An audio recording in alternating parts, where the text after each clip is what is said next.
thank you, Aoife. Yeah, so just to answer maybe some of the questions that came up. So I'm just looking through them here. Yeah, so one of the questions was about how to how people can work together online. So um, on Zoom, I would use a lot of breakout rooms, and I would always send the document in advance to the students. So I like to work a lot with Word documents and share those with the students so they can edit the lesson themselves in class. So they're working on Zoom.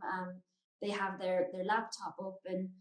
Usually, at least one of them is working with a PC, so they're able to edit the documents, and then they can go into the breakout rooms together, and one person can input the text, and then afterwards they can return to the main group and share their screen and share pieces of writing that they may have done together, or fill in the gap exercises that they may have worked on together.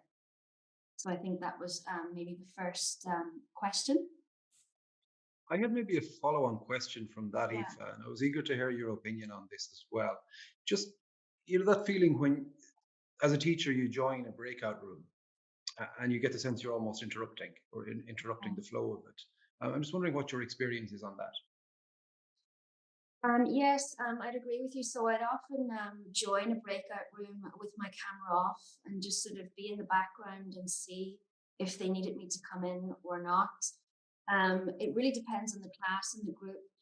Sometimes, it can be necessary to come in and set it up and to have your camera on and to make sure that they're actually on task. So there's particular students or groups of students that I would always come in and make sure that they're set up and be very visible so that they're actually doing the task and speaking in English. There are other, groups of students who I know will work very well autonomously. And in that case, I would come in with my camera off. But I think particularly for hybrid lessons, a lot of the best practice does say that it can be better to leave people in breakout rooms by themselves and to work on particular exercises, and then to do a lot of feedback as a whole group, rather than the teacher trying to jump in and out of multiple breakout rooms, and also trying to deal with students who are face to face and present in the classroom.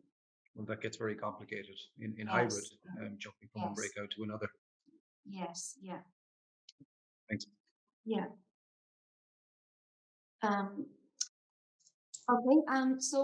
Robert, was there anything else in particular that you noticed as far as coming in now? Yes.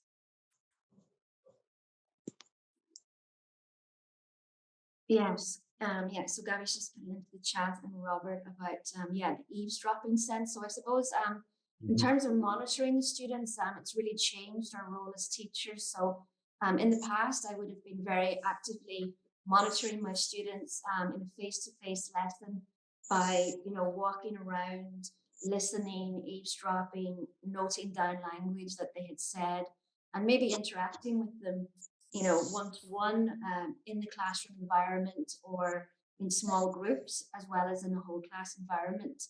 It's entirely different now. Um, I don't know if it really works in the same way in breakout rooms.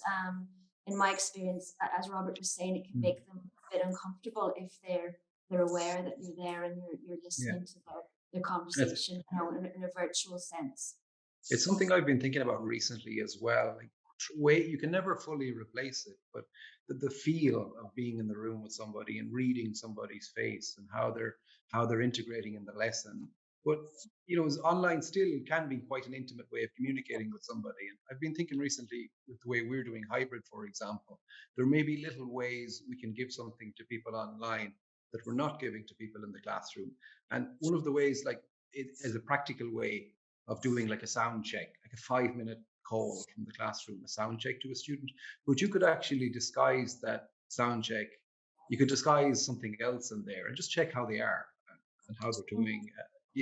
The sound Mm. check takes 30 seconds, but it could be a nice way, I think, to check in with students and just really early test that. And I think it might be a way we can build rapport. that Mm. is more a way to replace the personal feel of being in the classroom with somebody with the same objective of building rapport. It's something I'm optimistic will work actually to a certain extent. Yeah. From a teacher perspective, sometimes that can be challenging though, because if you're in a breakout room and students want to open up or discuss something with you and it's quite valuable and you're getting to know them better, you can actually lose track of the time and you realize that you've got another couple of breakout rooms going on, and you could have neglected them for a few minutes. Whereas, obviously, if you're in class, you're able to keep one eye on the group that you're speaking to and one eye on the others, and that's just not possible sometimes in hybrid or online Yeah, environments. So yeah. I guess that's I'm the coming that's at it the more. advantage.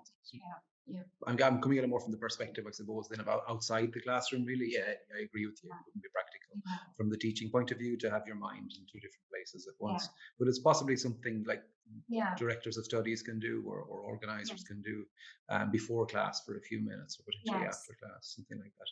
I yeah. think, yeah. Is Sorry. Hara able to join now? Yeah. So Gabby has just a comment here about hybrid teaching. Yeah, I think hybrid teaching, it takes a lot of adjustment. We're still in the process of transitioning to, using hybrid regularly in Atlantic. But I think it's really quite similar to online in that at the beginning it seems quite overwhelming. There's so many things to get used to, and you're multitasking in a way that you haven't done before. So I think with a little bit of time, it becomes very routine. But it's the unknown, it's new. You're at a disadvantage in terms of your classroom management until you learn how to multitask in the way that's required. But I think if you've made the step to online teaching, I think that the step to hybrid teaching will be similar, and um, within within a few weeks. And I mean that's a very short amount of time, really. Your teaching will be a lot more fluid and comfortable in that environment. So Sarah's asking, how do we define hybrid teaching? So luckily, I've got Robert here who he manages I've hybrid teaching in Atlantic. So I might pass that over to you. How would you actually define hybrid uh, teaching, Robert? Sarah, I have Googled this very question many, Yeah. many times. So I'm absolutely an expert at Googling the question. In terms of providing the answer, um, I've asked that as a rhetorical question in previous trainings, and I had a Mm, phone call from somebody yesterday in another school asking for advice mm, on using cameras in the classroom.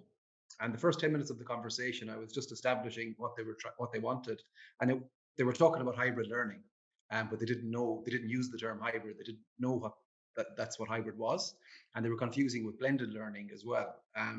Put simply, I would say the hybrid is where you have two types of student. You have a student who's physically in the classroom, and a student who's joining online, but it's the same classroom, it's the same teacher. The teacher normally would be in the classroom. So you have two students coming from two different places. That would be my understanding of hybrid learning. And from trainings and guides and things and groups I've been involved in, that's the way English language schools are interpreting hybrid learning. Blended, I think, is different and involves using digital materials, some of which Aoife talked about. Um, and it's not blended, could be an online class, it could be a classroom class, it could be a hybrid class. It's more referring to the type of materials. But hybrid, I understand, is the two different types of student, online and in the classroom. And it's a quite complicated thing to set up, actually, because it's easy to just plonk a camera and a microphone and record the teacher. But what we do is communicative language teaching. And ideally, the students can speak together and feel like they're in the same. A lot of it is just feeling like you're in the classroom and feeling like you're in the same place. And it's surprising how many pieces of equipment there are to get to that, and how complicated it can be. As Aoife points out, from a teacher point of view, you're speaking to the people in the room in front of you and speaking to a camera. And hopefully everything is working and you can see the people on Zoom, but that's not always possible. So that's a very, very long-winded definition of hybrid. But I'll paste in the answer Google gave me now as well. Yeah, and some other questions are coming in about how students find hybrid. We've had a surprisingly positive experience. For the teachers, it was a lot more stressful to run hybrid lessons, and when we were trialing it at the beginning as well too, it was a very steep learning curve, and we didn't feel like we were giving our best lessons. Surprisingly, though, the student feedback was very good, and they quite enjoyed it, and were quite comfortable in that environment. So yeah, I think it's a really different experience to be a student than to be a teacher, especially for a hybrid lesson. So yeah, and I suppose that it can be a little bit exciting for the students that are in the room. We sometimes call them roomies that are in the room, to have another presence on screen, and particularly for the younger students that like technology, to have someone there virtually joining, or from another country joining, that's not based in Ireland, that they don't know very well. You can add an extra element of interest to class as well too. There's another question coming in about, do the students mix between online and in classroom? I'm not exactly sure what is meant by that. So do they, between face-to-face lessons and online lessons? Um, that would be a hybrid lesson. So if we had students that can't attend, or that in other countries, they join online, and then we have our students that are based in Ireland, who are in the classroom. And then we still have some socially distanced lessons with students that are based in Ireland. I guess there are two motivations to join hybrid as an online Oh, student then as well. There's that reactive, and that's the phase we're at.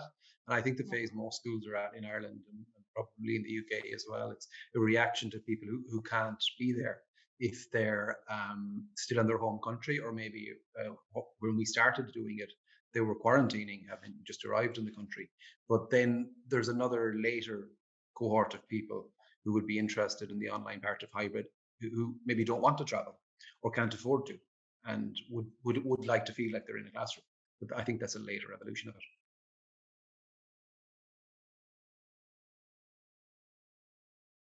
And okay. by the way, I've dropped in a document into the chat, which I hope everyone can access. And it's a report that was recently published, which we contributed to, which is kind of related to Sarah's question, and just some definitions of and some research of how schools were interpreting hybrid learning. May be interesting.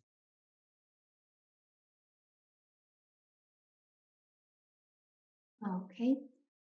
Um, So another question that came up was about, what about learners who only have mobiles?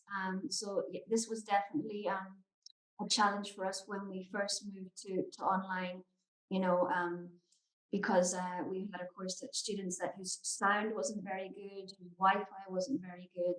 And I think anyone that's taught online has experienced that as well too. But generally, the students, they learn to adapt. They got better with online learning as we progressed as well too. And even if students were quite familiar with other technology, how to behave online, the best ways to interact online was still something that they needed to be taught and to be trained in. And yeah, that was very challenging, especially if you had lower levels, to try to give instructions at the beginning. As I was saying in the talk earlier, that's where things like routine come in. So if you have your class set up that they know what to expect, and they know that what will happen if they're learning new vocabulary, or they know what to expect if they're using a certain app online, or during a writing activity, and they understand the stages of the lesson, then it makes it much easier for them to join in, even if they're on a mobile and they're looking at maybe a smaller screen than everybody else, or their Wi-Fi isn't as good as somebody who has a better PC or a better laptop setup. The Um, problem with the phone as well, isn't it, that you're more tempted to walk around. I'm sure you've yes, seen it too. Student, like, yeah, they're crossing the yeah, street or ordering coffee. Although I did hear recently an interesting idea for real world, real authentic materials, where a teacher sent a student to get some coffee and asked them to order the coffee in English while the rest of the class listened. So yeah, maybe there. I hadn't thought of that. Maybe there yeah, are ways it can be an advantage, but I would have thought it was a yeah. distraction. I've done that as well too for directions. I've sent groups of students, to go and get directions, or to give directions like you would on sort of a vlog. to a certain location and to video themselves and to giving directions as they walk along. So I'm crossing the road now and I'm turning left, and you can see this is the famous square on the left, and in front of me is the coffee shop, and this kind of thing. And it can work quite well too if you're able to use the mobile phones as an actual tool in class. Um, you can have a lot of fun with that as well too. And these are things that potentially work better online than they do in the classroom. They're easier to do the Yes, logistics of. It's like you said, yeah, getting funny posts from Instagram or memes. It's using mm, what's around you, isn't it? If yes, if you're yeah, on the phone in a class, what's around you yeah, is both the internet and the yeah, real world. So you've got two things yeah, around you. There's potential in yeah. that. And for me as well too, I don't want to necessarily have to spend all my afternoons and evenings putting together original material. So if I see something in the news that I'm interested in, then I use that in class the next day. Or if I come across a meme or an article or a photo, or I use all of these things that I'm looking at and that I'm interested in, and then that's more motivating for me to adapt and to use with students as well too.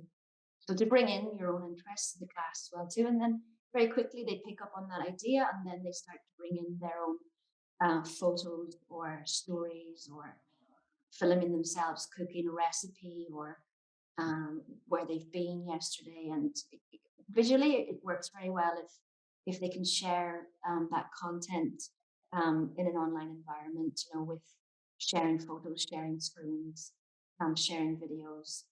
It makes for a much more interactive lesson, particularly if their level is low and it's difficult for them to explain in an engaging way what they did yesterday or what they ate. If they have a photo or a video, it suddenly changes the whole dynamic of the lesson and allows the teacher then to um, to kind of help them to elicit more language or correct grammar or vocabulary, and help them to explain what it is that they want to do. And it's like your idea of using students' names to personalize the activities. Everyone's happy talking about themselves. If you can get Yeah, a less confident or lower level student, and again, I'm thinking hybrid a little bit when you have the yeah, gap, and someone's asked a question there. How do you yeah, keep the hybrid people feeling like they're part of the group? That could be a way to yeah, do it. Get them to talk about yeah, themselves or show us your house. yes, privacy limitations yeah, notwithstanding, yeah, show us where you are, bring us for a walk yeah, in your local park or something like that, bring us on a yeah, tour of your city. You could do that kind yeah, of thing, couldn't you? I don't know if that's yeah, terrifying as a teacher though.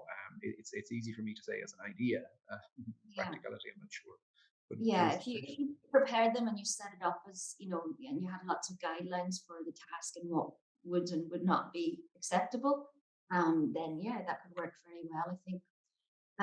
Yeah, and about the WhatsApp group, yeah.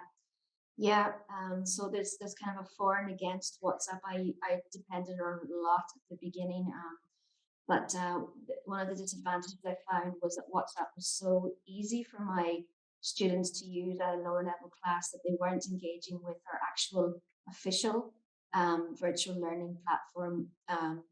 It was just easier for them to kind of communicate with me all of the time and send in their homework and everything through WhatsApp. So they became a little bit too dependent on it, although the communication was very good because it was so easy for them to interact even during the lesson with WhatsApp.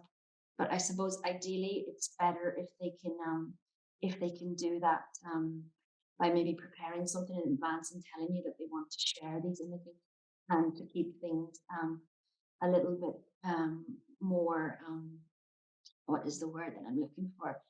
A little bit more coherent, I suppose, and sort of organized, and that you have some awareness of what it is that they're going to share, just in case.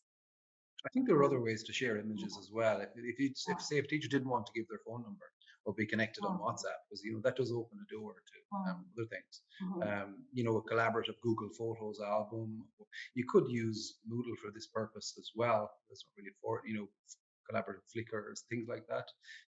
mm, An open Dropbox account. There are different ways to do that that would be mhm, a bit less mm. maybe personal than giving a phone number to join on WhatsApp sometimes as well. But you could do the same thing of sharing photos and stories.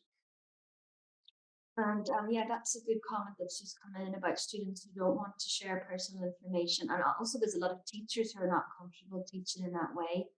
I think that's where like task-based learning comes in, that instead you're focusing on a research task or a particular topic, and that is the focus rather than on the student's own personal information. Generally, I would kind of go in that direction. I think that particularly now it's not as relevant anymore. These kind of have you ever questions or when was the last time you, and just having classes where students are just talking about their own experiences.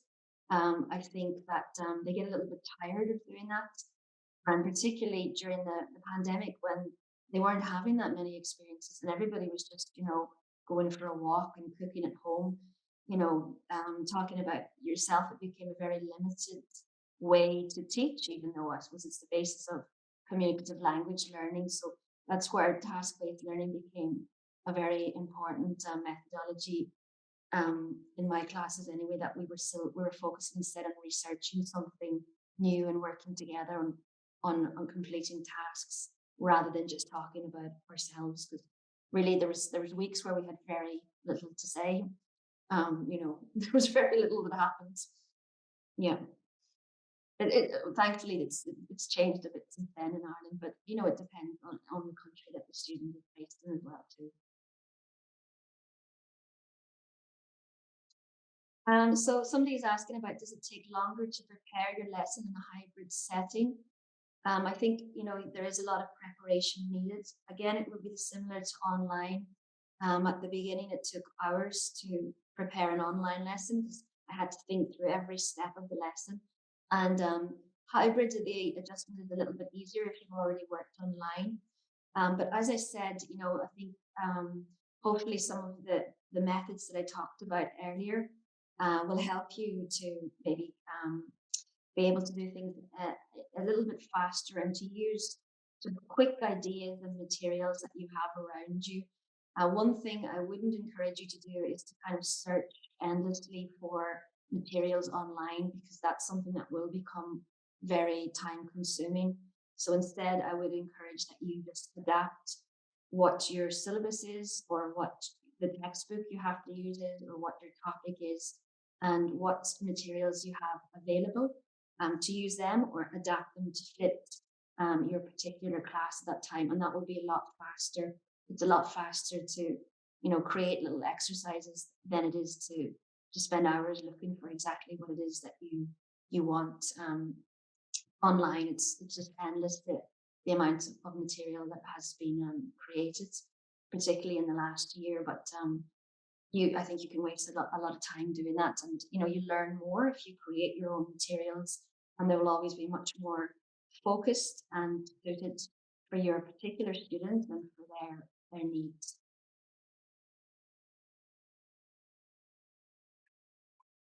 Okay. So, Heinfeld, do you have anything else you'd like to ask her, Robert? And just quickly going back through to see if I have any more questions that I haven't picked up on.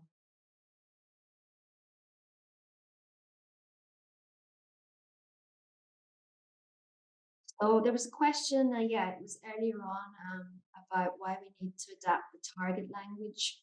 Um, Hopefully that was clear from the talk, but just the fact that the language that is now useful for the students. I just find that in the textbook, standard lessons that I've been teaching for years about going to restaurants and things, um, that it just wasn't possible to use this kind of language anymore, because none of us were able to even enter a restaurant for a while. So there's many chapters where the target language was just completely obsolete.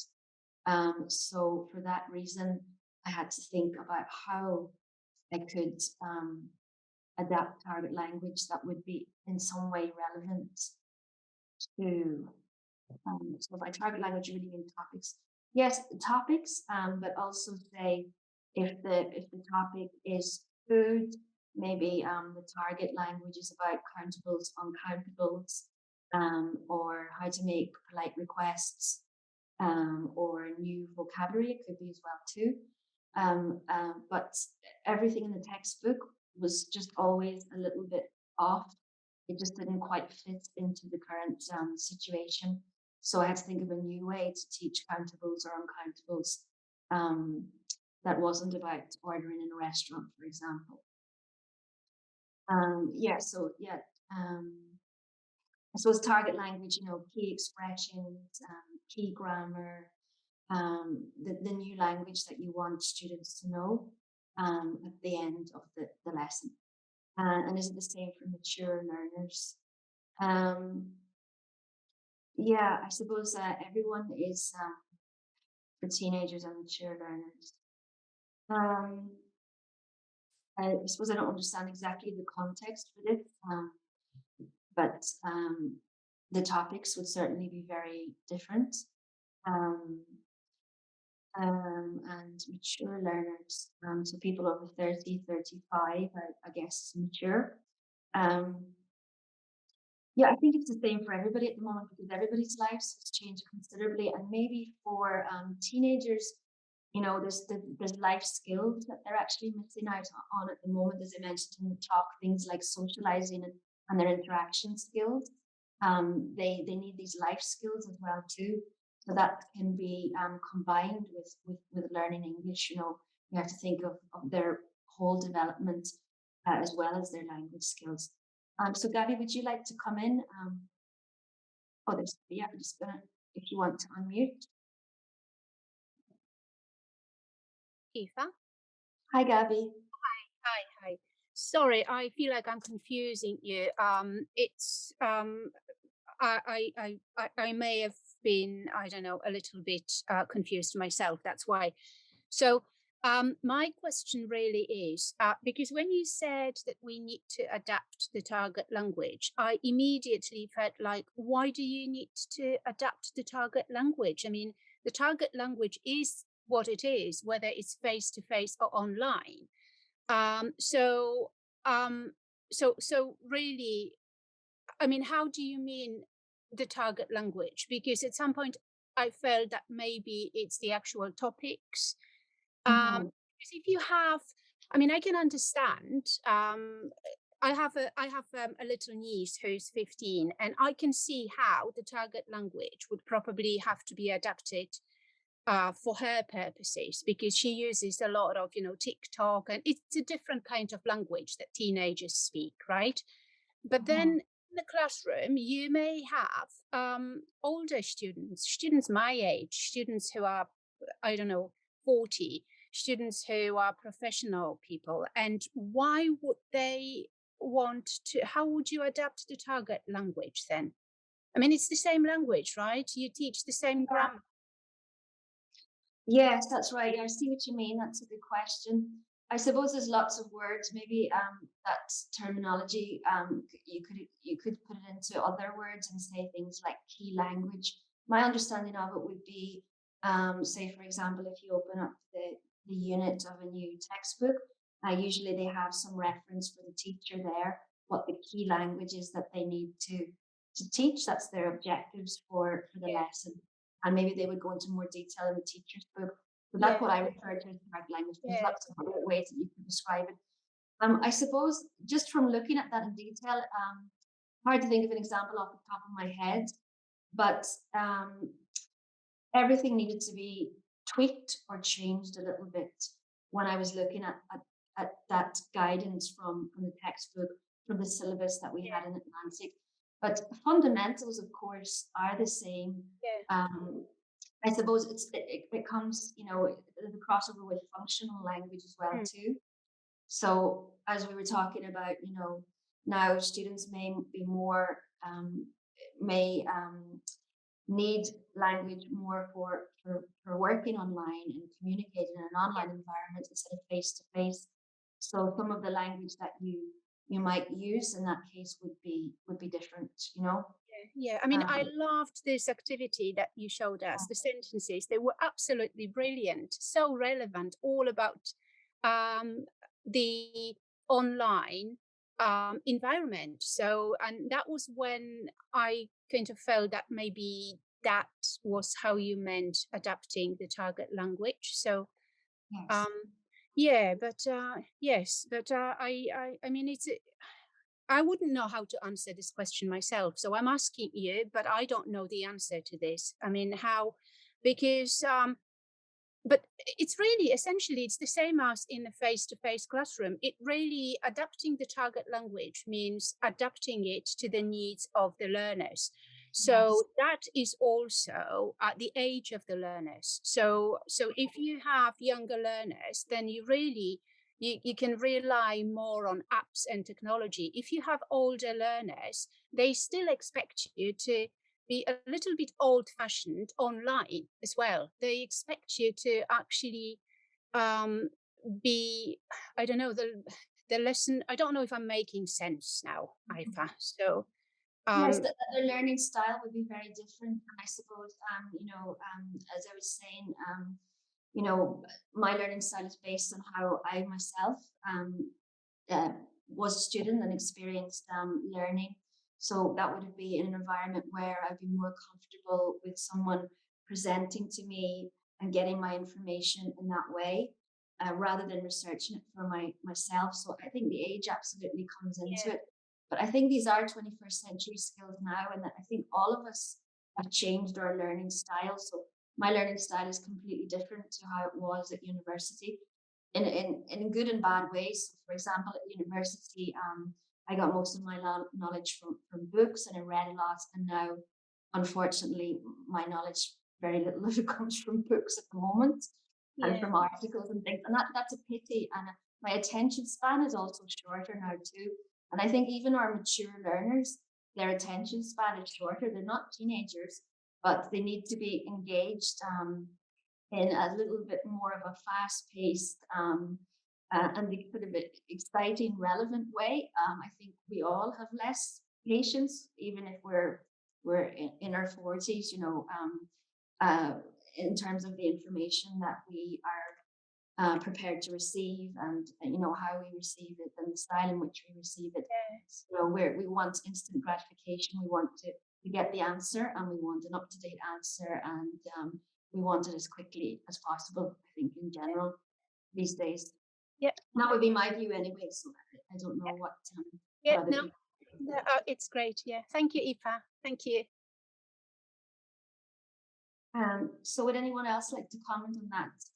Yeah, we find it challenging to stay focused. We do, definitely, and I think we're all kind of have benefited a lot from technology, but there's also so many disadvantages with that, and we all have this instant gratification of our mobile phones in our pockets that we can quickly check and update and get any information that we need on it. And I think certainly I'm becoming a bit lazier about that and not maybe checking and double checking my sources at times, or reading multiple articles or sources of information. And yes, as Heidi was saying, we're used to multitasking.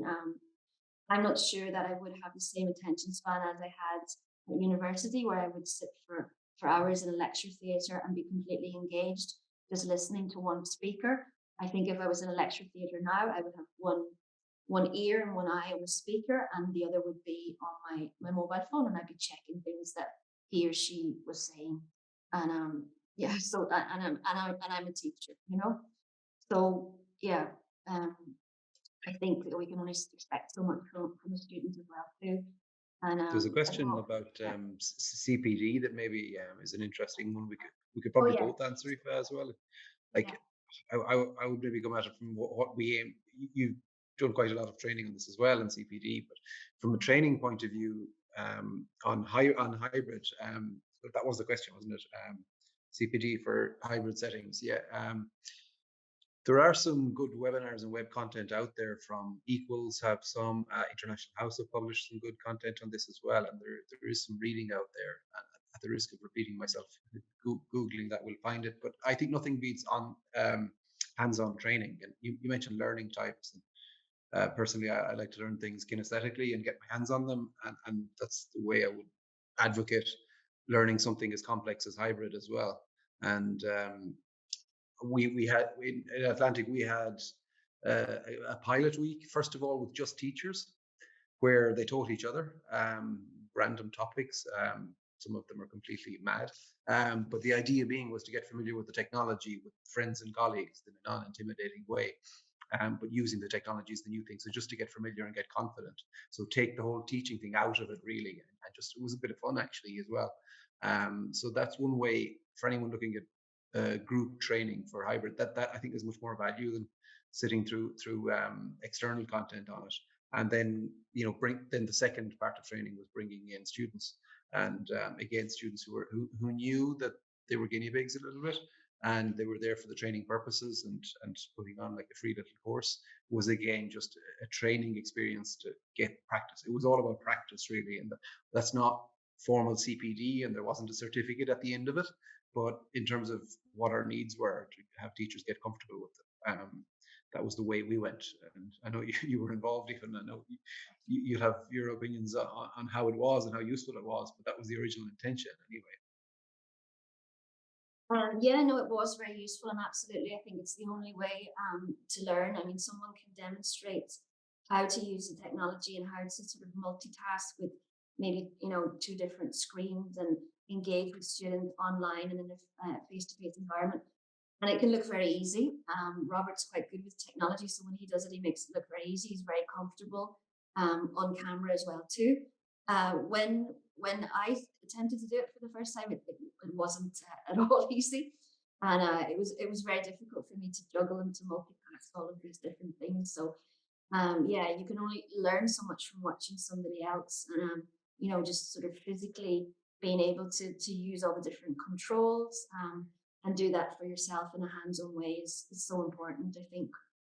So yeah, I would encourage you to get as much access as you can to the equipment and to practice maybe with other teachers as well too. Get some people to go online on Zoom and be your we call them the Zoomies, your online participants, and have some other people in the classroom and see how that works out. It's really the only way to get familiar with it, I think. Online as well as hybrid really is the Yeah.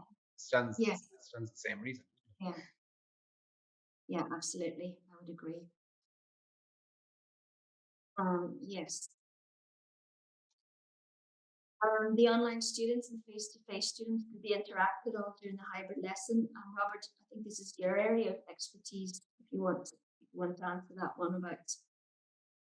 Yeah, well, we haven't got a huge data set to report on yet because it's still early days for us as well. But yes, they absolutely should interact. I think it would be a negative development if you had cliques in the class, like the roomies are here and the zoomies are here, and that would be impossible for a teacher because you'd have two completely different sects within the group as well. So I think they should interact as much as possible. Um, and it goes back to the setup and having cameras on and making it the people who are online visible to the people in the classroom so they don't forget about them, but encouraging those interactions. We did talk about breakout rooms, and they are complicated. You probably need to end up having students in the classroom on their own device with earphones if you want them in breakouts. But with natural group situations, I think that interaction is quite critical actually. And I suppose one logistical point, I probably come at it with this perspective quite a bit, the potential technical problems. A lot of some classroom dynamics don't necessarily translate well, both to hybrid and to online. And one, if anybody there is going to try hybrid, going into a classroom and saying, well, what did everybody do last night? And then just having a chat for 10 minutes as a warm up, that doesn't work. Because technology doesn't like that kind of free human interaction. It wants us all to be quite robotic in the way we speak, one at a time, in a slightly unnatural way.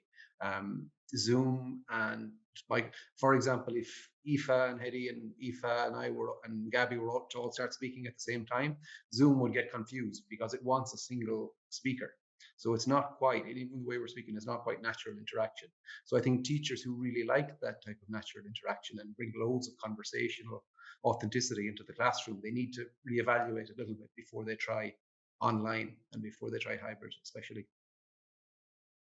Yes, and with our hybrid lessons as well too, we allowed students to engage with the students who were face to face, to go into a breakout room with somebody online by just logging onto Zoom on their mobile phone.